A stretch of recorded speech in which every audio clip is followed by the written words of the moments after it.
Good morning, YouTube.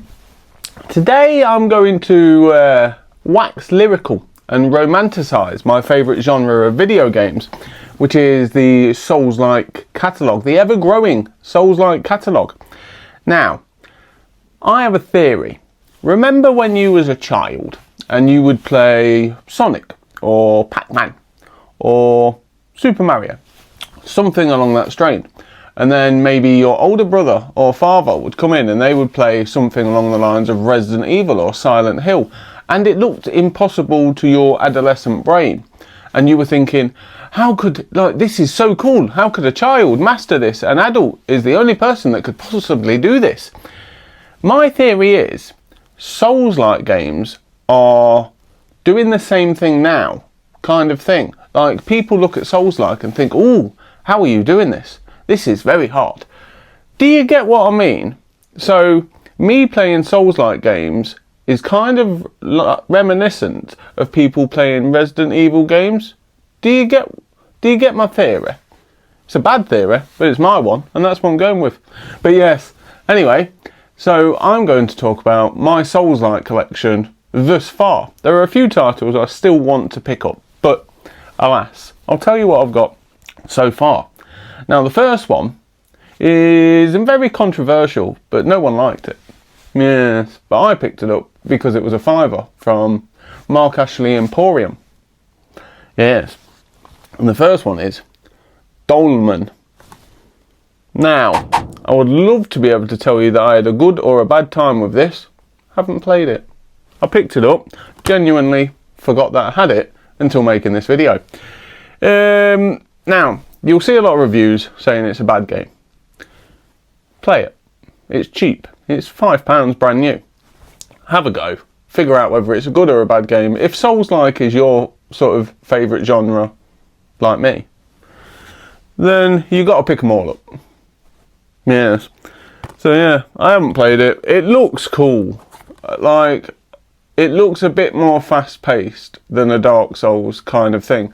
I'm just assuming it was a rushed clone, but I think it looks cool. I'm going to play it eventually. I have a lot of things that I'm playing at the minute, and admittedly, one of those things is a Souls-like. Yes. But yeah, this is on the back catalogue. But yeah, gas to have it.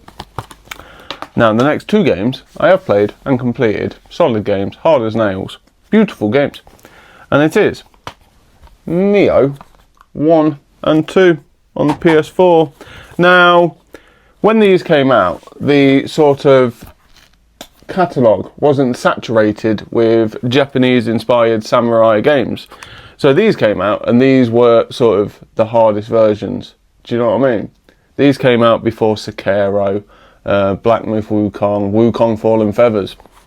So you only had these, and they were incredible, beautiful games, hard as nails, really good challenge.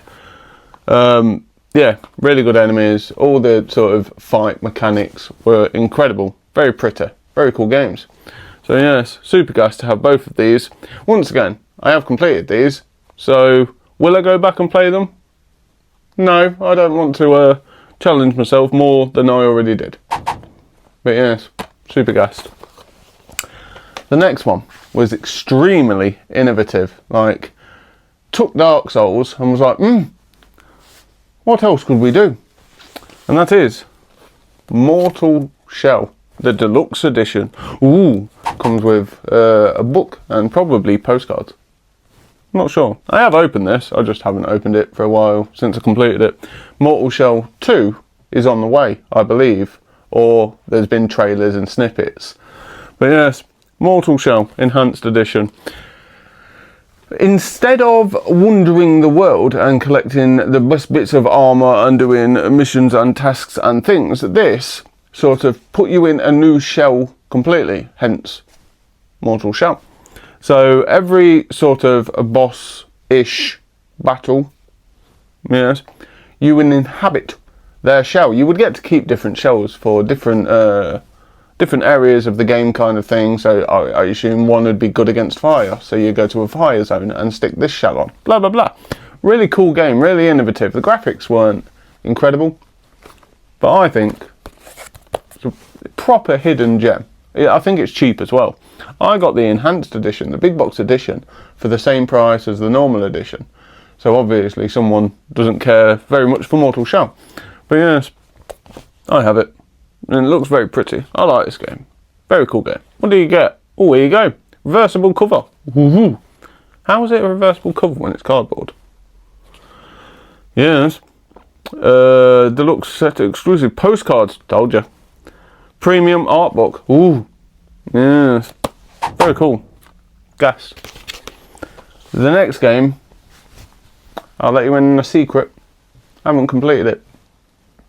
Might be a little bit too hard for me. And now I know a few of my friends have played this game, completed it. Very jealous.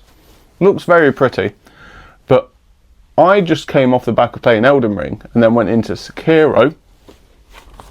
Yes. Shadows Die Twice. And I believe going from Elden Ring to Sekiro was kind of a difficulty drop. Like, Elden Ring, lots of things in there to help you out. Sekiro, do it yourself, mate. Cheers. So, I'm going to get round to playing this again. I just want a gap in between Elden Ring and this. Does that make sense? Yes. So yeah, but this, incredible game. I played like the first couple of hours, repeatedly kept getting killed, and decided to play a child game. But Sekiro, one of the best Souls-likes. If you haven't got this and you like Souls-like, get this. Yes. The next game I picked up a couple of weeks ago. I've had a lot of fun with this game so far. Haven't completed it as of yet because, once again, got it a couple of weeks ago. Yes. And that is Fires of Rubicon, Armored Core 6. Yes. I spoke about this a couple of weeks ago in a video, so I'm not going to elaborate too much on this game, but what I can tell you, very fast, very cool, loads of pretty colours. Yes, very easy so far. Yes. But yeah, the easiest sort of one I've picked up in a while. The fastest, like, you can dodge stuff at an incredible speed, whereas Dark Souls, you're usually doing medium rolls and you're sort of very slow-ish, yes. But this, you don't have to be like super timed kind of thing. In Dark Souls, you have to roll at a specific time so you get them iframes, whereas this, plenty of time. Yes, very cool. The next game, another innovative sort of Souls-like kind of. Most of these have worked on a Souls-like thing and then gone, oh, we'll add our own spin. And that is Lords of the Fallen, the Deluxe Edition. Yes. I have no idea what you get in the Deluxe Edition. But yes, this sort of, once again, took the Dark Souls IP-esque and said, what could we do different? Now this, you can traverse between sort of the dark realm and the normal realm. Yes, I'm sure there's a specific wording for it. But yeah, once again, it went on Dark Souls and went, yes, we'll make this different. I played through most of this. Incredible game. It's very hard, but very rewarding. There's a lot of weapons, and a lot of really cool weapons. There's no like broken half sword. Yes, a lot of cool things in this game. I will get around to playing this again on Game Plus, just to go back into this, because I don't think they've got plans to make a new one, so play the old one just on Game Plus and have all the weapons. Yeah, so you can have a bit of a power trip. Yes. Lords of the Fallen. The next game I'm playing through currently. Again, I've completed this game multiple times, but I bought it on a new platform, and that is Dark Souls Remastered on the Nintendo Switch. Now, I didn't think Dark Souls could get any better, but when you put it in handheld mode and you can sort of pick it up, do a boss or do an area and then just put it down. Like, obviously the Nintendo Switch has quick resume, so you sort of play 20 minutes, don't have to worry about getting to a bonfire, turning it off, and the whole ritual of like, right, I'll sit down, I'll turn the Xbox on, do you know what I mean? This sort of, Oh, I've done the washing up. I've got 10 minutes. Dark Souls. Yes. I really do hope they make more Souls-like on the Nintendo Switch. Now, I know that Dusk Bloods, which is the spiritual successor of Bloodborne, yes, will be coming to the Nintendo Switch 2. The only reason I will buy a Nintendo Switch 2 is for Dusk Bloods. They'll be the only game. And obviously, the back catalogue, such as Dark Souls, will be slightly enhanced, I believe, if I play it on the Switch 2. So yes, another console. Don't tell the wife. But yes, if you like Souls-likes, get this, play it on the Switch. Brilliant. The second one, the most controversial of the Dark Souls family, is Dark Souls 2. The Fire Fades edition. No, I'm lying to you. Scholar of the First Sin. Fire Fades edition. Yes, Scholar of the First Sin. Yeah, now, the lead creator, I forgot his name, Miyazaki something. Yes, he was creating Dark Souls 1. And then, when Dark Souls 2 came about, I believe he was working on Bloodborne. So he put 2 designers that were below him in charge of Dark Souls 2, and then Dark Souls 2 wasn't as good. Like, Miyazaki came back and was like, what have you done? And they were like, I don't know, we thought we was helping. Alas, you wasn't. But yes, anyway, little tangent. So Dark Souls 2. Now, if you played Dark Souls 2 and didn't play Dark Souls 1, then it's incredible. If you played Dark Souls 1, then Dark Souls 2, it's completely different kind of thing. Yes, there's like a lot of intricate differences that make it massively different. Yes? Who knows? But yes, Dark Souls 2. Still a beautiful game, but don't play Dark Souls 1 then 2. Play 2 then 1. Yes. Now, the magnum opus of all 3 of those games is, of course, Dark Souls 3 Game of the Year edition with all the DLCs and pretty things. Yes, I spent many hours on this game, sort of traversing the lands and getting everything you could. I'm a bit of a completionist-esque, especially when it comes to the Dark Souls family. I like to have all the weapons and be all powerful and a bit of an ego trip. Do you get what I mean? Yes. So yeah. They won't be making another Dark Souls. It'll be sort of like, obviously, like after this they went on to make Elden Ring, Sekiro,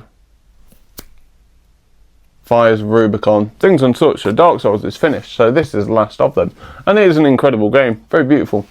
Very good way to end. Yes. So yeah, Dark Souls 3. Now the last 2 games. One of them I haven't got around to playing yet. The other one is the best game of all time, and you may have heard me say it already. Now, the first one is Elden Ring Night Rain. Yes, one of my good friends bought this for me as a birthday present. I just haven't got around to playing it as of yet. I've been sort of playing one of my many other games. Yes, and just haven't found the time. I will get around to this. I'm excited to play this. I just want to have enough time. Yes, carve out some time in my busy schedule to sort of dedicate an hour or so a day to playing this. But yeah, super gassed to have it. It looks amazing. Once again, I don't really watch videos of people playing games because I want to be the first one to play it. That does make sense to me, and if it doesn't to you, then I'm sorry. But yeah, Elden Ring Night Rain. Now, the last one is, of course, Elden Ring, the best game ever created. Yes, get in the comments, you tell me. But the best game ever created. There was nothing wrong with this game. It was perfect. I tell you, it was perfect. Perfect. Everything, down to the last minute details. Everything about it was beautiful. It was easy enough for casual gamers to pick up and sort of to pick up and master, as long as like they got a good amount of souls and things and such, and ran around, killed the smaller enemies for a long time, got overpowered, went to the first bosses and walked through them. But yes, absolutely incredible game. Now, if you have played this and completed it, and you haven't beaten Malenia, you haven't completed it, mate. Yes, pull up your big boy pants. Get in there. She ain't that bad. She's hard, but she ain't that bad. Once you sort of figure it out, it's easy. Yes, or of course, just summon, let me solo her. He'll sort her out. You stand in the background, you get the weapon, you walk out, you beat Malenia, mate. Yes. Now, this sort of, me and my wife played this, and when I say me and my wife played this, I played it, and my wife was a human sat-nav. She was telling me, right, you need to go down this corridor, take a left, go down there, there'll be a little hole in the wall, go through there, and then over there, and that's where the weapon will be. But she will say that very fast and very angrily. Yes, but alas, that was my interpretation of why I love this game. Absolutely incredible game. One of the best games of all time. Play this. Yes. And that is my Souls-like collection thus far. There are a few titles that are missing. There's Lies of P, the Pinocchio game. I played that on Game Pass. Incredible game. On Game Pass, I'll play the first hour of a game to see if I like it. And then if I do like it, I'll buy the physical. Yes, that makes sense. Even though it's free, I'm spending money. Buy the physical. They ain't going to be on Game Pass forever. Another instance is Remnant. Remnant 1 and 2. They were on Game Pass. They disappeared. I got a good hour into those, went to play them the next day, and they were gone. Yes. So yeah, there's a few titles I still have to pick up. This Souls-like collection will evolve vastly. But yes. Yes. Let me know if you like Souls-like. You let me know what you think the best Souls-like game is. Yes, but not a Dark Souls. Just give me inspiration. Yes. Thank you once again for watching my silly videos. I will see you again in the next one. Peace.